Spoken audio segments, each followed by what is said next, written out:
Hey guys, it's Rich, and I just want to say hello and see how you're doing.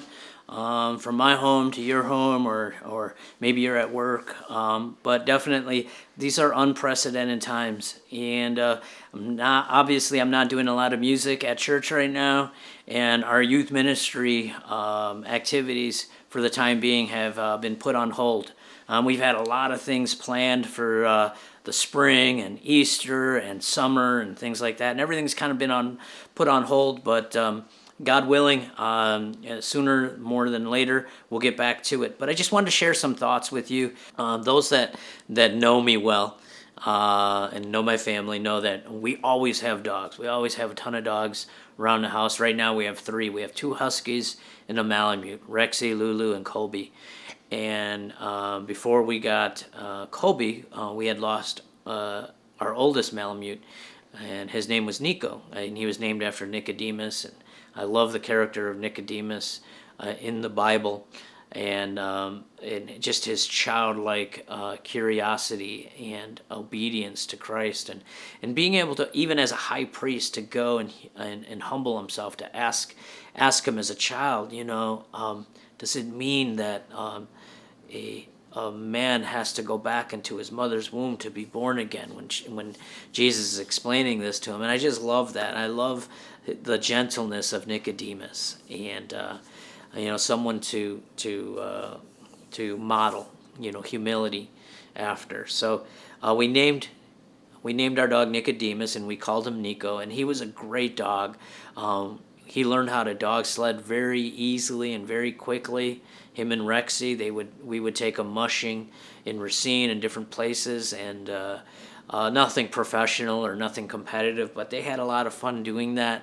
And we would take them on road trips. They've gone on all over the country with us, and in the mountains hiking, and he has always been there for us, and he's always been such a good dog.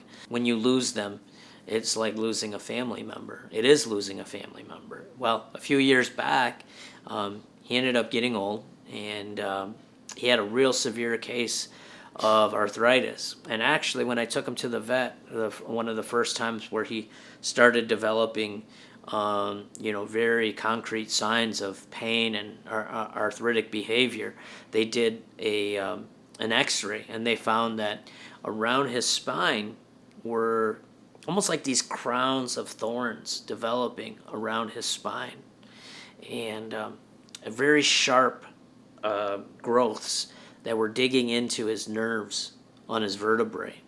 And every time he moved or jumped or walked or tried to run, sit, stand, no matter what kind of motion he made, they were digging into his nerves, and it caused horrific pain.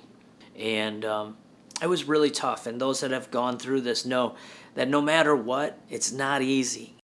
The last moments of his life, I wanted him to know that I loved him, and I told him. I remember being in the office and in the vet room, and he was on the floor, and they're administering the medicine to have him go to sleep. Then they're administering the other medicine to finally take him out, and I remember just petting him, gently telling him what a good boy he was, how much I loved him, and I just kept telling him, I love you so much, Nico. I love you so much, boy. And it wasn't an easy thing to do. Isn't that what we do in the Eucharist? When we celebrate the sacrifice of the Mass, when we go before Jesus in the Blessed Sacrament.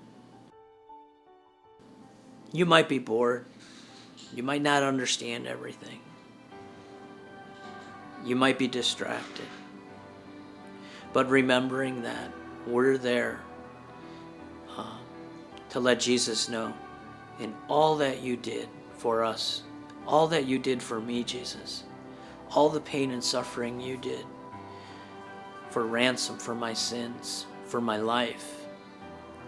Thank you. I love you. In this time of sacrifice where we're unable to receive Jesus in the Eucharist, let us give thanks to Jesus, who made the ultimate sacrifice for all of mankind, for the entire world.